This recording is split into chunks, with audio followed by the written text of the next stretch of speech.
ক্রিকেটের ফ্যান হয়ে থাকো তাহলে ভিডিওটা হলো তোমাদের জন্য।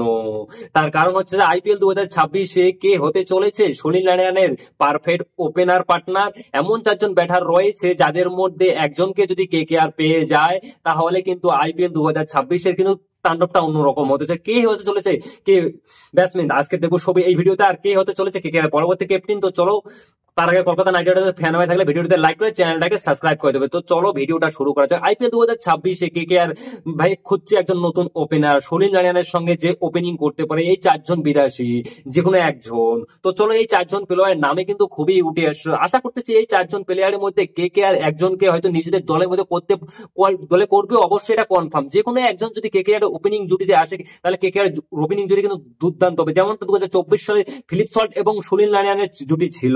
প্রথম নাম হচ্ছে Matthew shot, Australian down opener, খুবই আক্রমণাত্মক, তাকে কিন্তু কেকেআর টার্গেট করতেছে। 2 নম্বর হচ্ছে সিমস অ্যালেন, নিউজিল্যান্ডের ভয়ঙ্কর একজন ব্যাটসম্যান, ও ফার্স্ট খেলে কিন্তু কেকেআর এর জন্য সে ভালো ওপেনিং হতে পারে। 3 নম্বর হচ্ছে জেমস মিন, যেটা হচ্ছে আমি আগের ভিডিওতে বলেছিলাম যে জেমস মিনকে কেকেআর কিন্তু টার্গেট করতেছে। ইংল্যান্ডের হয়ে খেলে এই প্লেয়ার কিন্তু দুর্দান্ত ফর্মে রয়েছে।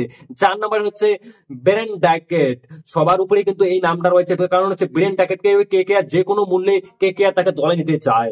তারপরে খুব ভালোই খেলছে, তাই কেকেআর ম্যানেজমেন্ট ভাবতেছে, সিরিয়াসলি ভাবে ভাবতেছে যে এই চারজনের মধ্যে একজনকে অন্তত কেকেআর দলে নিয়ে আসতে চায়। তাহলে কিন্তু কেকেআর এর অনেক বড় সমস্যার সমাধান হতে পারে।